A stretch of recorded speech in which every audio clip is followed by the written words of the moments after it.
Ano yung pitong yun? Sa BCW, dito ka lang when isang shear, isang moment connection. Then, sa BCF, ganun din. Isang shear, isang moment connection. Next, BG, bearing to girder connection. Ang anim is base plate connection. And lastly, ano yun? Chevron. Nakuha ba? Yun. Wala kasi, yung BG kasi shear lang yun. Yung Chevron, wala namang moment connection or shear connection yun. Action yun actually. Ang Chevron is action. Hindi na. Hindi mo kunin yung highest kahit saan na yan. Para madali lang, no? Kasi pag kunin yung highest, lang sa buhay. So, yun na nga. Then, sa Excel man, base lang, Control G lang yun. Turo ko mamaya sa BCW. Pag gagawin na natin BCW. So, yun, no? Eh, kahit saan kayo mamili doon, kasi ang mahirap dyan, dapat between 0.85 to 0.95 ang magawa niya. So, nyo lahat ng paraan para mag-between 0.85 to 0.95. Na, hindi pwede 0.85 to 0.95 lang ha. Green, dapat yung kulay. And at the same time, full value yung mga negatives. Sir, paano pag full value mo naging 0.84? Ano ba ibang paraan? Diba? Ha? Yes! Ito yan. I-adjust mo yung dimension, 0.84. Eh dati ng 0.86, in-adjust ko pa kasi. O parang ganun, no? So, dapat in between. Yun yung magpapahirap kasi doon. May mga parts na madali yan, may mga times na. Kasi free yung point, kahit saan kayo kumuha ng point para magawa niya yung connection. Does that really matter? Ibig sabihin, pag di mo ma-design dito, hanap ka ng iba. Kahit di critical. Para madali lang. Kasi pag ginawa ko ng critical, matatagalan kayo. Matatagalan kayo. Hindi kasi siya based on, sa Excel, hindi naman siya mabagal doon. Kasi may shortcut para doon sa sinasabi ko. Ang mahirap dyan ay yung kapag nandun ka na sa highest and then hindi mo ma-adjust sa mismong highest. Yun kasi mahirap. Pag di mo ma-adjust doon sa highest. Okay? So yun yung mag-i activity nyo. Ano yung mga ipapasa, sir, sasabihin ko mamaya while we do the BCW? Kunin ko lang yan mo. No? So, kindly open your SAAS. Lab score.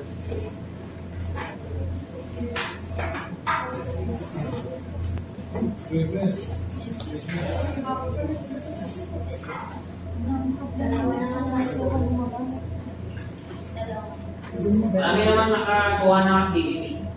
Kunti kulang lang sa report. Yung report ang wala naman perfect. Sa report? 8. 8 naman. Sa report ha? Ha? Ano po lang dun sa report, sir? Ang mga usually kulang, yung training plan, hindi pinalitan yung nandun or walang training plan. Dapat kasi second floor training plan nakalagay, hindi yung gano'n plan at cost or table of specifications. Next, yung reports ng reaction. Sa reports naman, wala yung cross reaction na part yun ng dead load and live load criteria dapat. Kasi malamang sa dead load mo, ano bang mga dead loads na consider mo? Hindi dapat na yun. Diba? Yun din sa live load, dapat meron yun. So dapat, dun sa last activity nyo sa akin, meron din yun sa report niya. Or inisipan ko kung kailangan ko ba ng report. Hindi. Kasi may part siya ng gano'n yun. Di ba? May inisipan ko kung part na kailangan siya ulit. Yes, perfect. Kakakaba. Paano ko malalaman kung sarili nyo gawa yung gano'n, yung values? Malay ko pa kung gano'n, kung gano'n value. Diba? Paano ko nalaman yung value na ginamit? Kasi may gumawa nun kaya. Yung value na nasa report niya, hindi ginamit. Ayos ah. Nilagay ko pa sa report, hindi ko lang maggamit. So, ay, kaya sarap ko lang yung green. Kasi may green pala dito. Ako malaki sino madikin mo? Ako malaki to sa tayo po sa Pidjay. Ingkat mo lang. Nung adan sa tipart niya,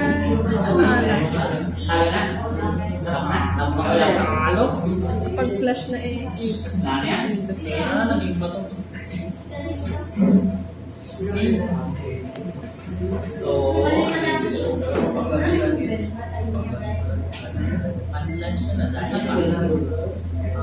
Wala yung kanin. Wala yung kanin. Practice lang yan.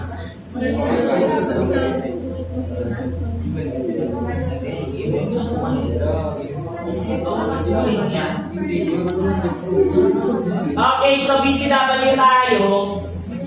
So, ibig sabihin yan, ulitin ko na naman, highlight ko na naman lahat ng BCW. So, alin ba dyan ang BCW? Kung dati yung parallel sa Z-axis ang BCF, malamang yung BCW natin parallel sa X-axis naman. Kaya kung titignan natin dito, kung bago ulit, select natin lahat ng columns. If you want to check again, highlight, select beams parallel to Y, and then titignan na naman natin siya sa 3D para lang makita yung itsura asan dyan yung pwedeng beams na mag-connect sa mga web ng column, di ba? Malamang that is parallel to Z-axis. No? In that case, lahat ng mga beams parallel to Z, highlight and i-group natin. So select beams parallel to Z-axis. Ganun lang. And then gawa tayo ng group, Ctrl G. Select beams parallel to Z. Gawa tayo ng bagong grupo. Create. That will be beam na BCW. Diba? Beams parallel to Z. Then gawa ka ng bagong group.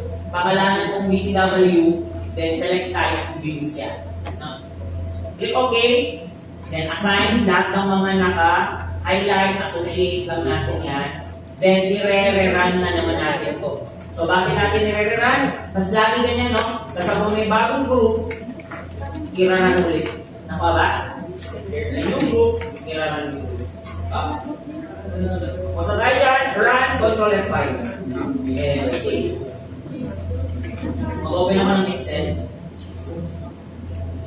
Naturo ko yung sinasabi kong mabilisan. Okay. Ngayon na-run na siya. Ang susunod na gagawin natin dito, para sa dati, yung pupunta tayo ng post-processing.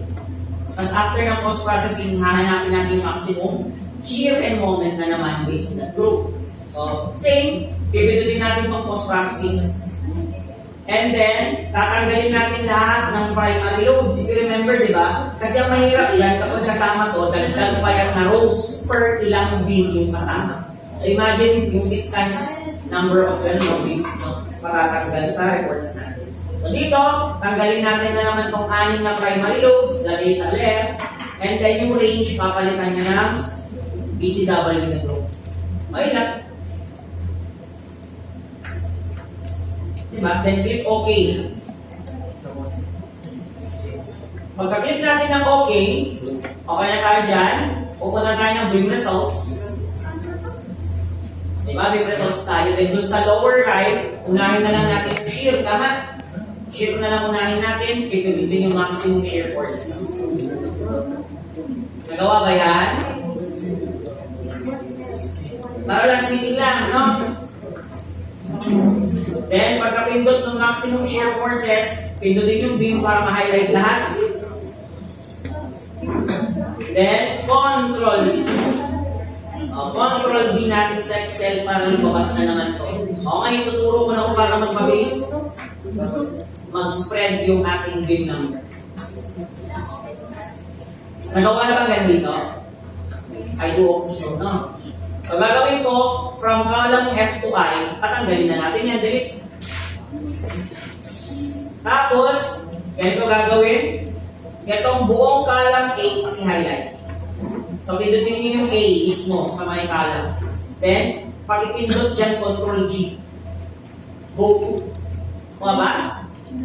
Hindi group A, go to. Group sa staan, go to sa Excel. Then, may special dito. Special commands. Pindutin si special. Then, pagkapindot nyo ng special, pindutin yung blanks. Nakuha ba? Pagkapindot nyo ng blanks, click OK. Then, wala mo nang gagalaw. Ngayon, pindutin nyo yung upper arrow dito sa keyboard. Okay? Pero bago kayo magpindot, ano ba yung may pumindot? Pinindot na talaga? Ako, pinindot nyo eh. Huwag yung mga pindutin, relax. Bago nyo pindutin yung upper arrow, equal sign muna. So, pindot ng equal sign. Nakuha ba? Mauna yung equal sign ha? O, equal sign, then upper na arrow sa keyboard. Yung taas na arrow. Nakuha ba? Isang pindot lang ha? O, isang pindot ng upper, lumabas yung isang 2 naman. May 8 pala, hindi isang 2. Huwag nyo pipindutin yung enter. Kasi bago nyo pindutin yung enter, matagal na pindot na control. CTRL, long press, then pindot ng enter habang naka-long press si control. Ako ba? Then, pakipindot yung control enter. Anong lumabas dyan? O ngayon, ganito. Huwag nyo muna siyang isort. Bakit? Kasi lahat yan equal to A3, A5. Nakuha ba? So pag sinort na yan, nagbabago yung A3. Tama? So anong gagawin nyo? Control A, copy, bagong Excel na naman. Control V, then may paste options dyan, values lang. Nakuha ba? Para hindi na A3, A2, A5, ganun yun. Nagets nyo? Kasi pag sinort nyo, nagbabago yung A2, A3, A4, nagbabago kasi yun pag sinort nyo. So, open ang panibagong Excel, i-paste dun, then may paste options yan lagi, tama? Diba? Tingnan nyo, pagka-control V, may lumalabas na, ganun doon, no? Control paste options, tama? May lagi lumalabas yan. Control naman.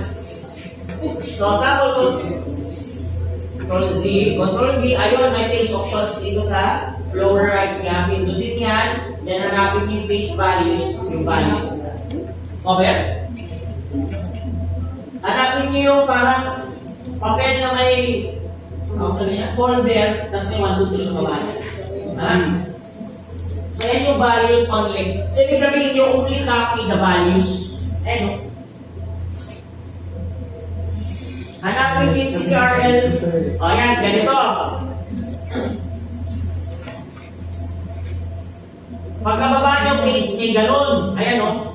Tama? May papakita ganito. Then, i-hover nyo yung mouse nyo dun. Then, hanapin nyo itong symbol na to. Para sa values. Nagawa ba yan? O, pakipindot yung 1, 2, 3 values. Nagets ba? Pakipindot, values. Okay na yan. Highlight yung E, excluding si FY, then sort from largest to smallest. Ayun na. Expand the selection. Hanapin yung with B and A. Okay, so 94.354 sa positive shear. How about negative?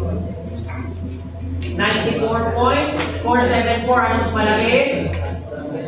Ano mas malaki? Yung negative. O, so, di naman kailangan positive o negative kasi direction based na yan. Ano yung beam? 2031. O, hanapin asan si beam 2031. So, tingin dito, beam 2031. Ayun. So, may problema tayo. Ano, sir, yung problema? Dalawa kasi yung ends ng beam 2031. Meron yung end na BG at meron yung end na BCW. Ang tanong, yung maximum shear nasaan siya? Ano nakalagay sa column B? Is it 0 or a numerical value? Numerical value, di ba? So, hindi siya 0, meaning hindi siya starting node. Sa ending node siya. O, so, tingnan natin asan ang starting, asan ang ending node. Diba? Yung starting node natin green, yung ending node natin blue. So, nasan ba yung sa Excel? Nasa 2, tama? Meaning sa ending node siya. O nasa na ending node natin dito? Nasa deep column connection. So, ibig sabihin nandun ang maximum shear pa rin. Sir, paano pag lumabas na nasa BG? Yung next ang hanap.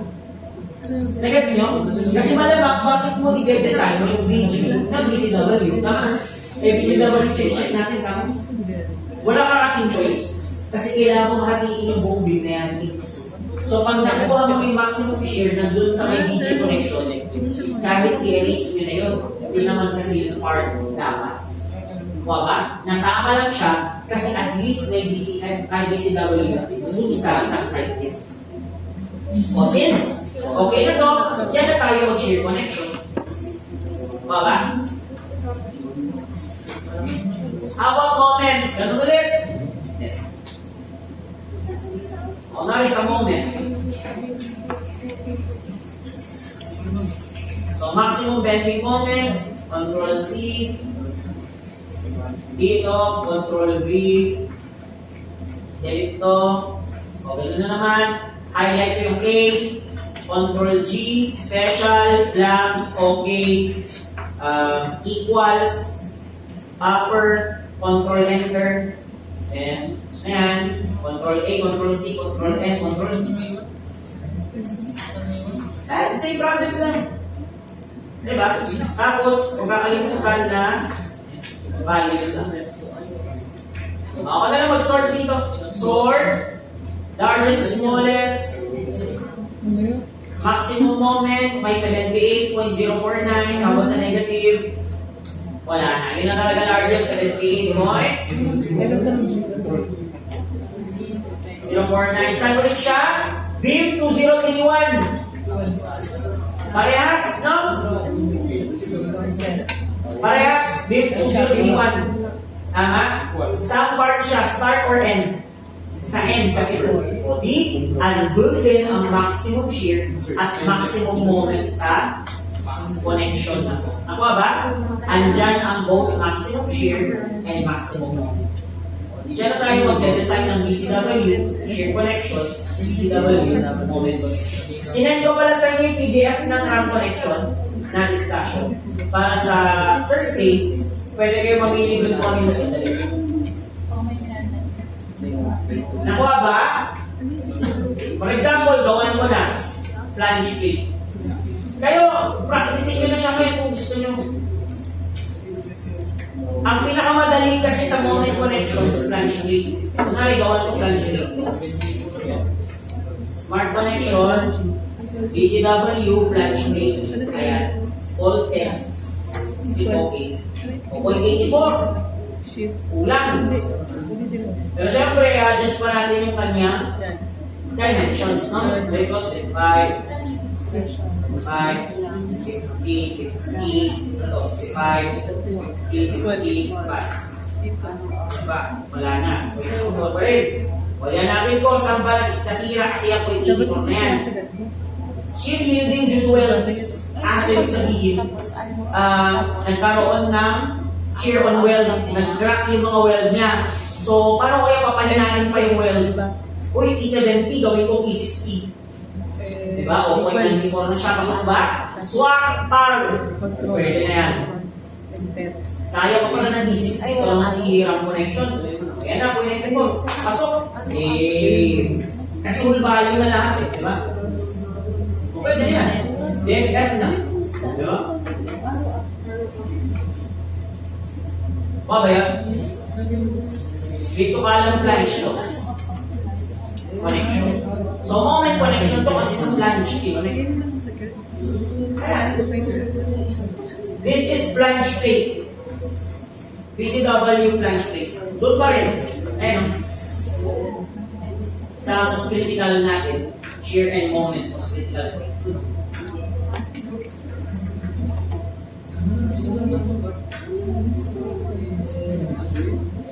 So, ginawa ko lang, in-adjust ko dimensions, tapos tinignan ko saan siya nasira sa shear on weld. Okay? Paano mo papahinahin yung weld? Liitan mo yung weld size, or dinaan mo yung electrode. Ginawa ko, hininahan ko electrode, ginawa ko P60. Yung po 94 na, economical na.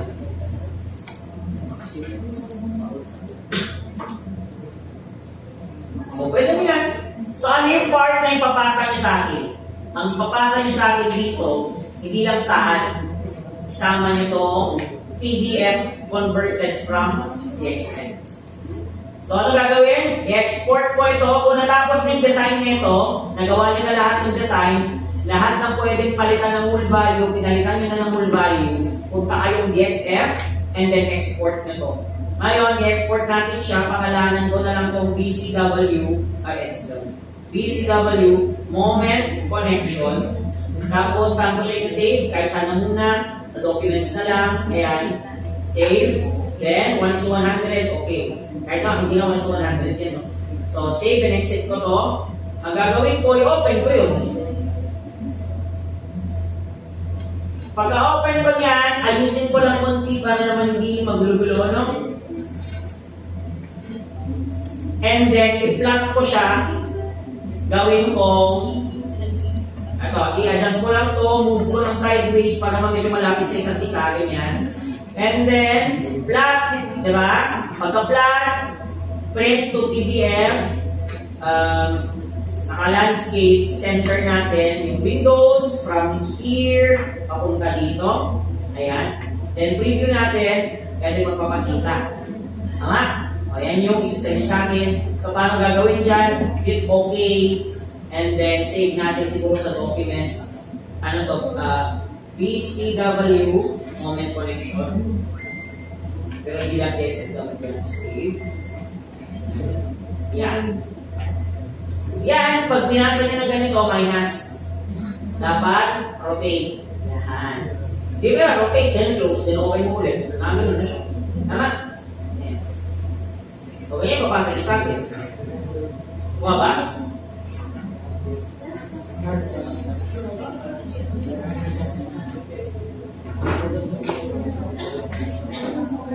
Okay ba yun? Ganyan siya, no? Yan pala yung BCW moment connection. O bakit ipapasa din sa akin? Ganito lang siya ulit. Kunwari, sasabihin ko na lang sa inyo yung folder name later. So, folder name muna lagay ko dito. Ngayon, sa loob ng folder name, ganito dapat siya. Kasi may stat dapat dyan. So, dapat naka-folder kayo ng stat file. Nagets ba? Ganito niya dapat ipapasa. So, I'm expecting na kapag magpapasa kayo sa akin, yung laman ng folder, may isa pang folder ng saan. Sir, bakit? Di ba sinabi ko na yan? Pag nag-send kayo sa akin ng saan na may connections na, make sure na masasend nyo lahat pati supporting documents niya. Bakit? Try ko kaya dito. Saan ba ito nakalagay?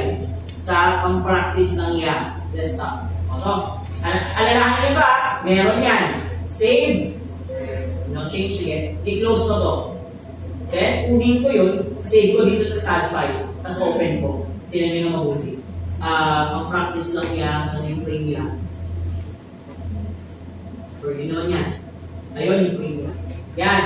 Lagay natin to sa my documents, folder name, stat file. Yan lang copy ko. Open ko to.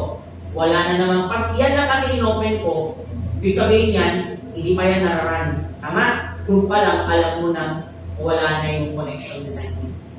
Kasi malamang pag in-open ko to, hindi pa yan naran. Tingnan nyo, pagpunta ko na analysis design, tapos utilities, walang analysis output. Eh, di ba naran ko na kanina? Eh, paano yung stat lang kinabi ko eh? So, ibig sabihin, pag i-re-run ko yan,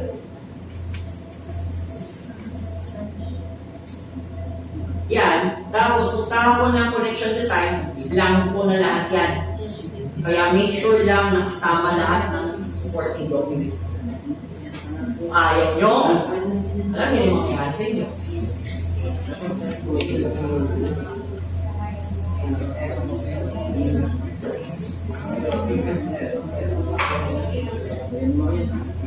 Okay? Kaya dapat, huwag kakalimutan pa. O, ito, sample naman. O, sir, ganito din dapat ang gagawin, sir. Punta ka lang sa, yun ang problema, madami pala to. Di pala ito nakagano, no? Sir, paano pag ganito na din? Hanapin mo lahat par. Pag hindi, black Asmiya naman na yan. Sa premia. Ayan, premia. So, dito nag-umpisa si premia. Hanapin lahat ng premia. Premia. Ito, dito. Ha? Lahat yan. Control C. Kung tama ng documents. Dito na ilagay. Dito na. Ayan, folder name. Dito, Control V. Ayan, lahat yan. Sana lang kung walang kulang. Kasi pag yan nagkulang, yun ang problema. Kasi nagkahalo-halo na lang yung example exercise ko, no? Check natin, premia. May analysis ba? O, meron. Check natin yung connection. O, meron. Diba? Ganun nyo gagawin para meron yan. Nagkakibigyan ba tayo? Kinapi ko ng lahat, meron yung connection. Kinapi ko lang yung style, wala yung connection. Nakuha ba? Para hindi na mga gulat. Sir, may ginawa ako. Paano mo din malalaman? Diba?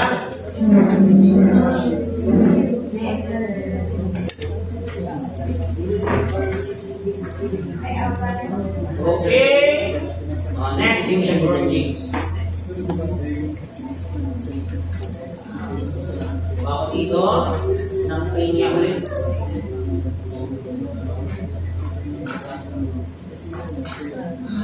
So, ang ginawa ko, same dun sa exercise natin, nilagyan ko lang siya ng bracing. In the form of, ganito kasi pag may bracing. Pag bracing kasi, di ba, nilagyan ko lang ng bracing yung mga corners niya. Pag ganyan kasi na may bracing, ang ginagawa dyan, yung property na nilagay ko ay, gano'n no, hollow cell section, so magkaka-warning to. Ang warning niya mamaya dito, masyadong manipis, hindi mo na pwede mas manipis ito. Okay lang ba yun, sir? Wala namang problema when it comes to the actual values. Ang warning lang niya, huwag mo nang palitan. So, wala problema yung warning. Wala siyang babaguhin sa magiging output mo. Kasi yun lang naman ang warning niya. Yung masyadong manipis yung no? Yung hollow sections natin. So, tingnan mo to in 3D. Na! Yan yung hollow section natin. Hindi siya. No? So, gagawin natin dyan, highlight natin itong isa. Ay, run pala muna. Wala pala ito. Isasend ko ito sa inyo mamaya for itong practice dito. O yan, 16 warning siya, no? Kasi yun na nga, yung mga members natin, kasi ilan lahat yan. That's 4 in one side times 2 plus times 2 pa na gano'n yun. Thickness. So, wala problema naman doon. Yun lang, winawarning lang tayo na manipis yung ating hollow section. No? So, connection design ako. Then, paano ba mag-chevron? Highlight ka ng ganito. Then, dapat may ganun doon na may bracing. And then, dun ka sa G, gasket connection. Pagkapindot mo ng gasket connection, hanapin mo din yung CDR. Ayan, gasket din CDR. And then, CDR na lang, or concentrical bracing negligence na dalawa. Lagay mo doon, click OK. Then may chevron na tayo. 79, ganyan lang yan. Yan si chevron. Sir, wala akong ma-edit dito sa mga interface. Sabi niya, item is not enabled. Bakit? Kasi yung upper gasket ay yung nasa taas ng ring. Asan ba yung gasket? Sa baba, di ba? Di dapat lower gasket. Yan. Dito yung mga details. May papalitan natin mga thickness muna. Ito, gawin kong 19 na lang. Well, 70. Sige, ganyan lang muna. Next is lower left brace. Yung brace setback natin, gawin kong 18. Then, whole value muna to, 75, 40, 40. Thickness ng plate dyan, let's say 6. 0.9 na siya. Ito, well clearance plate. Ito, well length of brace, 1 2. Next, lower right brace naman, so sa right na bracing. Ito ulit, yung setback natin, 20, 20. 5, 40, 40, dati, thickness ng plate, 5 na lang, 6, 6, okay, 92, pwede pa yan, 8, 100, sign way. Ayan na, full values, about yung lower gasket, kaya pala ito mga tayo, wala na siya, size of the thing, diba? Next step mo, ito lang muna magpapakita. Sir, bakit asa yung 1, 2, 3 nandito sa connection detail? Yan yung main kasi. Kung siya makita yung detail ng 1, didirect bolt 1. Ganyan. Yan yung details ng 1. Depende Then yung details ng number 2, yung nasa right, ito. Yung detail number 3 is yung weld na gasset. Is yan. Complete. No. So yan yung, ito. Yung brick.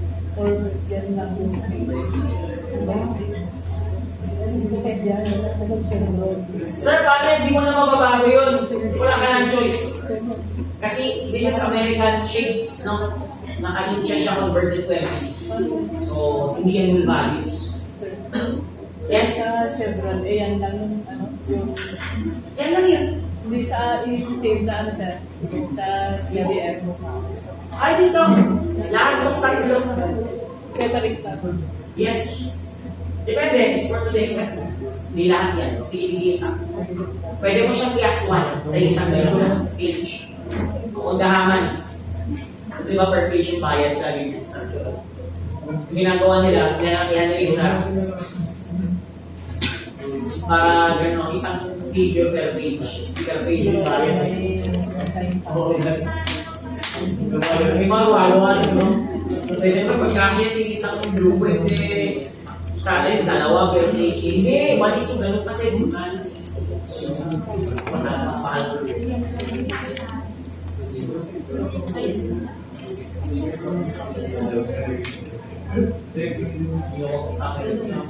Kasya na nga ito lahat sa isang apat.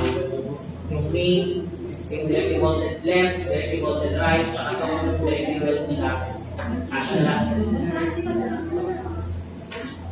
O yun na, okay na. Diba, ganun lang ang Chevron. Sige yan. Diba? O, save ko lang din.